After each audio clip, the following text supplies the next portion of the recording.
Hey, and welcome back. In today's video, I'm going to share 5 tips to get really motivated. I feel like I'm a motivational expert because I'm chronically unmotivated. I just never feel like doing the things I know I should do, and I'm constantly doing research and looking at ways to feel motivation. Sometimes it works and sometimes it doesn't. So I'm going to share the 5 best with you. Here's what doesn't work. When I read, get 8 hours of sleep at night, or eat healthy and cut sugar out of your diet, or work out for an hour every day. Spoiler alert, those things take motivation. I'm going to share the things that work when you have zero motivation at all. My first motivational tip: I'm not feeling motivated. That's why I'm in this space. It's totally trash. My first tip is something you're doing right now, which is borrowing motivation from someone else. I like to listen to Tony Robbins or Mel Robbins. Apparently, if you have the last name Robbins, you're just born with oodles of motivation that you drip on someone. But listening to other people who are inspired and motivated, or watching someone do something like clean their house, can be so motivating that you can borrow some of it from them. So I listened to a little audio book. I'm feeling a little pumped. I'm gonna tackle this right now.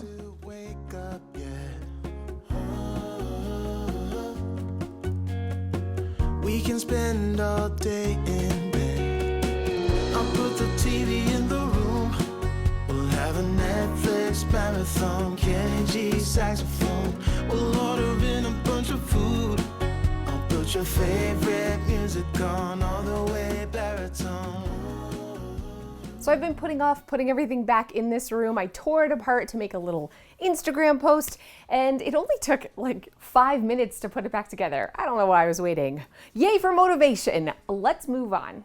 Tip number 2 to get motivated is to dress for it. So in the past, you know that I've worn 1950s housewife dresses to clean my house, to get motivated when I don't feel like it.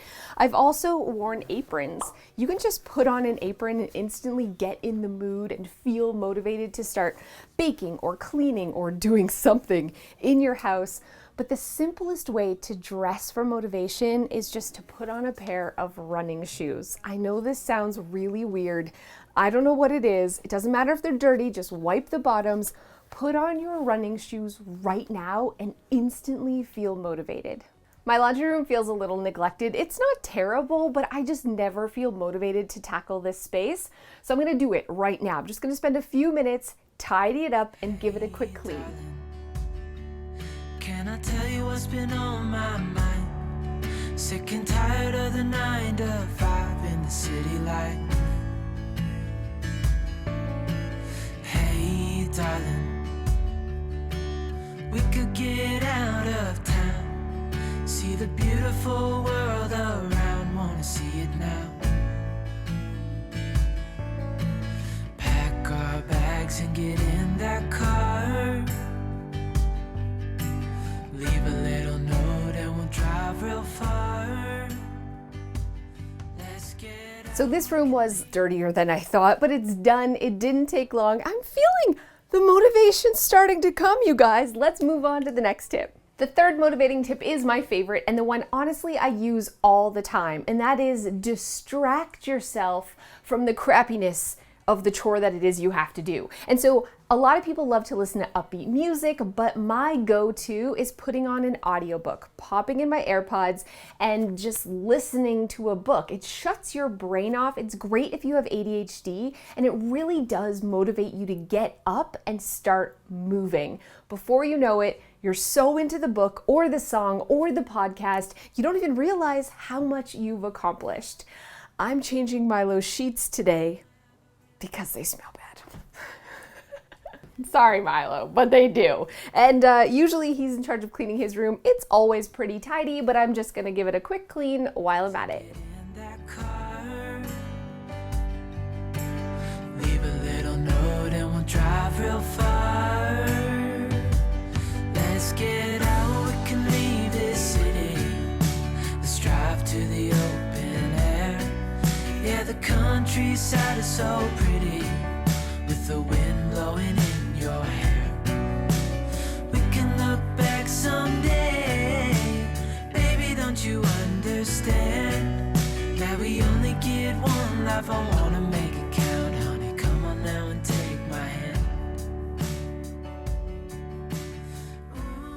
Fourth thing to do when you don't feel motivated, something that really works, is just set a timer for 5 minutes. You can do anything for 5 minutes. I'm gonna see how much I can get done in this bedroom. It's not that bad, but I've been putting it off because laziness and lack of motivation, but 5 minutes matters. So let's get started. Alexa, set a timer for 5 minutes.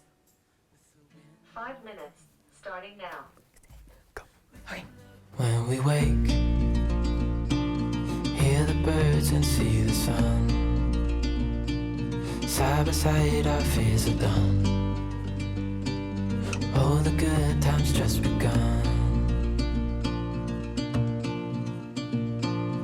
Oh, we know what we have, let's hold on. I got so much done in 5 minutes, and you can too. Set a timer right now to get motivated. The final and I think most effective way to get motivated is to link it to someone else. So invite someone over for tea and coffee. You will clean. Or link it to your spouse or friend or your children. So I always say to Milo, if I get all my chores done, maybe I'll take him for ice cream or we'll watch a movie together. And so I don't want to disappoint him, so I'm motivated to do the things I need to do. So I told the kids tonight, if I get all my work done, that we can carve pumpkins tonight together. So I have all the pumpkin carving kits here, but the kitchen's still a mess, so I'm gonna do it for them right now. Before I sleep, hear the crickets, see the moon. Side by side and through. No limit to what we can do. Oh, we know what we have, let's hold on tight. Found what we're looking for in life. Call us crazy, but things are finally right. With you and I, the future is bright. Oh, you and I, we got it. Oh, we don't need no more.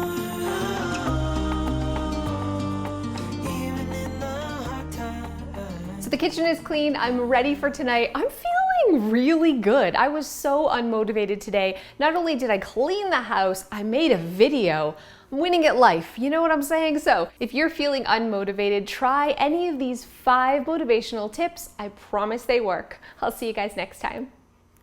Thanks so much for those of you who have stayed to the end. So Halloween is in a couple of days. You're gonna watch this after Halloween, but I wanted to show you our Halloween costume. Milo went to Spirit Halloween and picked out his very own Halloween costume with me and the girls. You ready for it? Terrifying clown. I mean, whoa, right? So he was really excited about it. We also got the little giant hammer, which we're gonna cover in fake blood. And he's wearing a little black suit with a white dress shirt, and that's gonna be his costume. He's so excited about it, but I came home and Joe saw it and was like, "You're not a good mother. This is not appropriate for a 9-year-old boy." But I mean, it is a little spooky, but what's worse is I got a matching one for me. So I can hand out candy. We're gonna be the terrifying clown family. Just me and Milo. Nobody else wanted to be a scary clown. I think these are awesome. I was like, I just feel like we should get them for every day. Have fun, right? No. Anyways, let me know. I sometimes ask you for parenting advice because Joe and I differ. If this is inappropriate for a 9-year-old for Halloween or not, he thinks that it's going to terrify all his little friends that he's going trick-or-treating with. I think it's awesome. Okay, isn't that what Halloween's all about? Let me know in the comments below and I'll see you guys next time. Tell me what you're listening to. I'm listening to an audiobook right now. It's YA. It's terrible. It's called Beautiful Disaster. It's always like the bad boy and the good girl with a dark secret come together and nothing happens because it's YA. I don't know why I listen to it, but that's what it's actually good. It's not, but I'm listening to it while I do this.